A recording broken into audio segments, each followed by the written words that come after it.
31 दिन, सिर्फ 31 दिन ही काफी है आपकी लाइफ को बदलने के लिए। नो मैटर आप अपनी लाइफ में आज कहाँ स्टैंड कर रहे हो, बट अगर आपने मेरे इस दिए हुए 31 दिन के चैलेंज को फॉलो कर लिया तो बिलीव मी आप अपनी लाइफ में विजिबल चेंजेस देख पाओगे, क्योंकि ये आपको एक फंडामेंटल बेस तैयार कर देगा through out your life discipline, consistent and dedicated रहने के लिए। और तो कुछ इतना ज्यादा हार्ड भी नहीं है, तो अगर सच में दम है तो लेट्स स्टार्ट द मास्टरपीस। तो इस चैलेंज को और सिंपल बनाने के लिए मैंने इसको दो पार्ट में डिवाइड किया है। एक में हम ये जानेंगे कि हमें इस चैलेंज में क्या क्या करना है, और दूसरे में हम ये जानेंगे कि हमें क्या नहीं करना है। Part 1 what to do. तो जैसे मैंने आपको पहले ही बोला था कि ये चैलेंज ज्यादा हार्ड नहीं है, तो दैट्स व्हाई आपको भी कुछ ऐसी चीजों को करना है जो इजी तो बहुत है मगर वो आपको एक बेस क्रिएट कर देंगी फ्यूचर के लिए। First, sleep schedule. तो जो चीज आपको सबसे पहले सही करनी है कि आपको आपके स्लीप शेड्यूल को सही करना है, क्योंकि इससे आप मेंटली फिट और स्ट्रॉन्ग रह पाओगे and also through out the day हंसी खुशी अपना काम कर पाओगे। तो जो बेस्ट शेड्यूल है स्लीप का, आई गेस जो हर इंसान के लिए सुटेबल होगा, चाहे वो स्कूल जाता हो या ऑफिस, कि 10 बजे सो जाओ और 7 बजे उठ जाओ, क्योंकि इसमें आपकी 8 से 9 घंटे की नींद आराम से कवर हो जाएगी। Second, minimum movement. तो अब हमने मेंटल हेल्थ के ऊपर चीजें तो समझ ली हैं, but what about physical health. तो क्योंकि मैंने आपको कहा था कि ये चैलेंज बहुत ज्यादा इजी है, इसलिए आपको दिन में केवल 10 मिनट ही फिजिकल वर्कआउट करना है।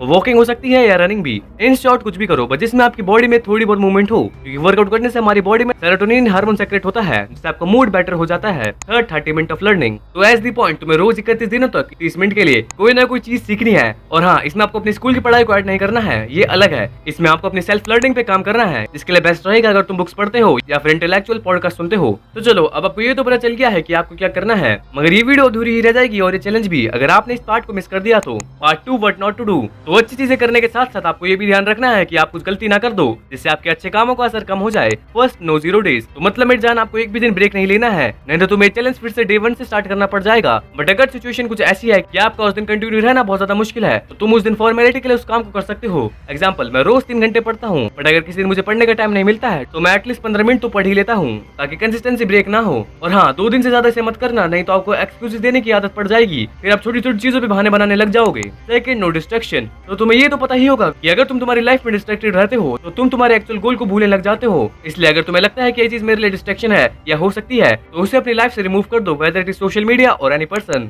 Third, less exposure. तो आई डोंट नो कितने लोगों को ये बात अच्छी लगेगी या नहीं कि आपको लिमिटेड लोगों के बीच में रहना है। सिंपली तुम्हें सिर्फ ऐसे लोगों के साथ रहना है जिनको आप ये हंगर है लाइफ में कुछ बड़ा इंपैक्ट करने के लिए। So I hope you will love this video. मिलते हैं फिर, तब तक के लिए मीट यू सून, बाय।